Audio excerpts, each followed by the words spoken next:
Hey students, I hope you've enjoyed the video so far. This is the final video in Trading 101. Got my notepad here. Now, what I want to talk about in this video is we've gone through timeframes, introduction to the top-down analysis. We've gone through technical analysis, mixed it with some fundamental analysis, macroeconomic analysis. We've covered the basics of pips, trade examples. We've gone through Forex Focus, the pyramid of success in this market. And this video, I'm not going to bore you for too long. However, I just want to make a few points clear. So, number one, routine. Everybody has a different life, different lifestyle, different commitments, family commitments. Some people may not be working at the moment, trading Forex or learning Forex. When I first started off, I basically refused to work. I had jobs here and there, but I was kind of going along a breaking point, putting all my energy and effort into the markets. Now, there's pros and cons to that because me personally, it was do or die. I'm going to do this until I succeed. And it was quite a painful journey, to be honest. Lots of ups and downs. For the first year and a half, maybe 2 years, a lot of downtimes, a lot of losses. There was points where I thought, okay, I've cracked it now, boom, on top of the world. A week later, I was back down in the gutter.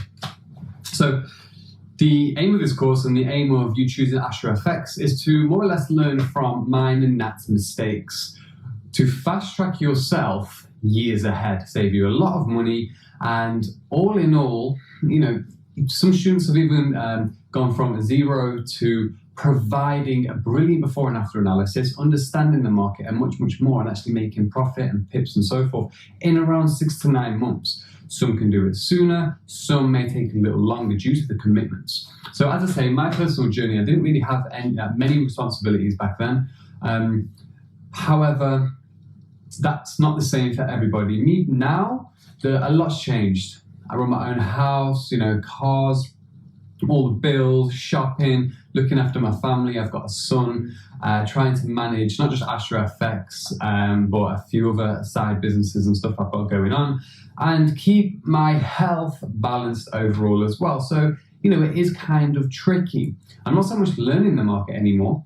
I'm more or less trading, and still I am human, and you can master your emotions, don't get me wrong, but you're always going to fall into small emotional traps here and there. And me, I'm a little bit of an extreme person. I've got an extreme personality. So I always like to watch charts, watch the trades maybe play out, and I kind of get sucked into my own world at times and forget about what's going on around me. That's just me. Whereas other people, they may be able to set the trade, okay, maybe just do the analysis, go to work, take care of other commitments, and then come back to that trade to see, yes, okay, cool, I've took some wins or I've took a loss on this trade. And they may be a little bit better in terms of their self-discipline, because I'm not the most disciplined person out there. So your routine is going to come down to your character and your personality. I've already gone through a baseline of we don't need to keep our eye on all of these different fundamentals apart from the major news events, i.e. we can lock in our trades. All of this is going to come very, very shortly in the other sections. But one thing is for certain, you need to lock down your routine. You need to lock down your currency pairs. You need to lock down your watch list. This is just the book. I've got a little bit of a book script going on for all of these videos. In the next section, I'm going to go into the chart setup, you know, getting your routine in place, getting your currency pairs in place, and so on. But what I'm trying to express here is everybody's different. Take your time. You do not need to rush. All of the information is here, and once you have your chart set up, all your key levels on there, you're looking at the strategies, you can find your certain periods throughout the day where you can divert most of your attention to the charts, i.e. is it going to be before work, maybe in a London session, 6 or 7 in the morning? Is it maybe going to be on a lunch break, 12, 1 in the afternoon? Maybe you don't have a job, maybe you work night shifts, everybody's different. But one thing I will say is lock down your currency pairs. I do suggest sticking with me on the 5 that I look at and the 5 that I trade, maybe gold as well. For anybody who's relatively new to the market, I don't really recommend going into gold as of yet. Just stay calm on that one. But yeah, so lock down your currency pairs, lock down your trading routine.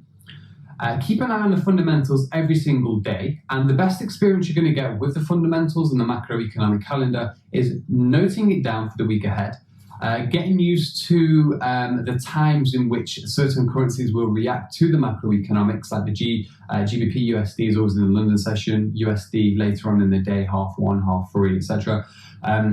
And just really getting into grips with all of this and programming all of this new information into your mind. Your mind is very, very powerful. You can program it with new information as long as you repeat. The moment you begin to slack and waver off a little bit, the harder it is to get back into the market. But it also comes down to your dedication. We're all raised from different backgrounds. Some are very, very clued up on money. Others aren't very clued up on money. I was unfortunate I wasn't taught anything about money. I made many, many mistakes along the way, and I had to learn the hard way. And, I had a personal trait where money, I'll just get it, splash it, get it, splash it, get it, splash it, because I never really knew how to invest my money and make my money grow for myself. And there was always a sense of urgency of, okay, I have to, get this right in a week, have to get this right in 2 weeks, have to do as many trades as possible, have to do huge lot sizes. Guys, listen, take it from me. This was 5-6 years ago, going on 7 years now. You do not need to rush in this market. Just get your routine in order. And last thing I will say there is the daily candlestick closes, this is very important, daily candlestick closes 10 p.m. GMT, okay, London time. So each and every day, you've got the trading view set up now. You're gonna have all of the information when you finish this course, especially all of the online material.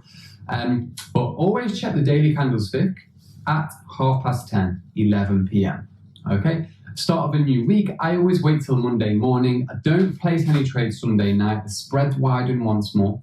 It's a mess, okay? Let the market find its feet again. So look at the market Monday, 11:12 GMT in the afternoon, in the morning/afternoon, and every single day, check the markets 10:30. So you've got your 5 individual currency pairs per se, and you can see what formations we're seeing. Have we hit resistance, hit support? Can I see any kind of momentum coming? Any key levels breaking? Any of the strategies lining up for me? Why? Because then the London session, around 7, 8 in the morning perhaps, that's when you can maybe expect movement for that pair. So you will have to just hand select the best 1 or 2 setups for the day ahead. And then you can go to sleep, you've done your analysis, you've wrote it down on your notepad, you may have done some screenshots on your computer, and you are ready for the next day. So you have an idea as soon as you wake up, okay, I'm looking at Aussie today, I'm looking at Euro today, I know there's a potential move coming here and here, I know what news is coming out here, I know what news is coming out there, I know how many pips I'm going for, I know my analysis, I know my setups, I live my currency pairs day in, day out, and that's what you've got to do, guys. Anything else I need to talk about on here? Trading routines, sessions, styles of trading. Just quickly, you're going to find your own style. I personally suggest it's all time frame dependent. We don't really want to execute on the monthly and the weekly charts. We use that as data. We bring that data down to the smaller time frames. The daily time frame, 4 hour, 2 hour, and 1 hour. There's your selection to enter on. Daily is great. You're not going to find too many on the daily though. But 4 hour, 2 hour, 1 hour. I would try to stick with a 4 hour and a 2 hour. Some 4 hour time frame setups, some daily setups, may last a few days. So you can place a trade and you may only sometimes, depending on the target, depending on the amount that currency has to run, or it's got a potential to run, you can in fact maybe let this trade run out a week. Say to yourself, okay, if this trade brings me potential of 150 pips, and it takes me a week, for instance, that's great. If this trade may last 2 weeks and it might bring me 250, 300, that's a rough estimate average of 100, 150 pips a week. Remember, we don't want to get caught up into the mind telling us that, okay, I have to make these pips today. Remember, it's weekly basis, 2 week basis, monthly basis, 6 month basis. Get the pips, as I've already mentioned, pips, percentage, the money's going to follow afterwards. So I do not recommend sitting there all day, buy, sell, buy, sell, buy, sell. The time frames that we're going to be analyzing from and the methods in this course That isn't us. We're not really scalpers. We want solid setups, knowing exactly why we're getting in and out of the trade. And I've done around 10, a minimum of 10 befores and afters at the end. So you can go in and see some trades that I've done. I'm going to be adding onto that maybe a couple times a month. But you can get an idea with the gist of, okay, why I'm looking at this market from top to bottom, how many pips I'm looking to maybe gain from this, and how long it's going to take. So again, don't rush, guys. A couple trades a week is brilliant.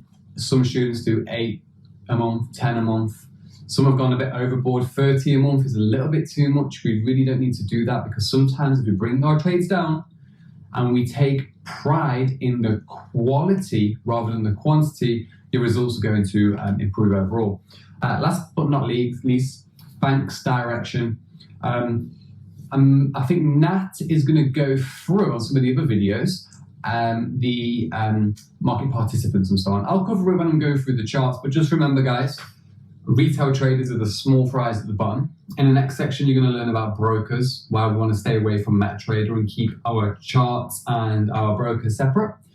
And I'm also going to go into more about how the banks work later on, the manipulation points, the daily highs, daily lows, how they really use the news and so forth. So more or less, we need a mindset of the big guys, the banks. They look at the bigger time frames down, get the overall momentum. They play around on the smaller time frames, 5 minutes, 15 minutes, sometimes even the hourly, you can spot this. So we want to have the same mindset of these people. This took me around 2 years to even comprehend before I had any structure to anything I was doing. So bigger time frames, think about the news. We don't want to get caught up in everyone else, and less is more in this market. Believe me, less is more. So I hope you enjoyed Trading 101 firstly, and yeah, we're on to some great content going forward. So enjoy the rest of the course. Thank you.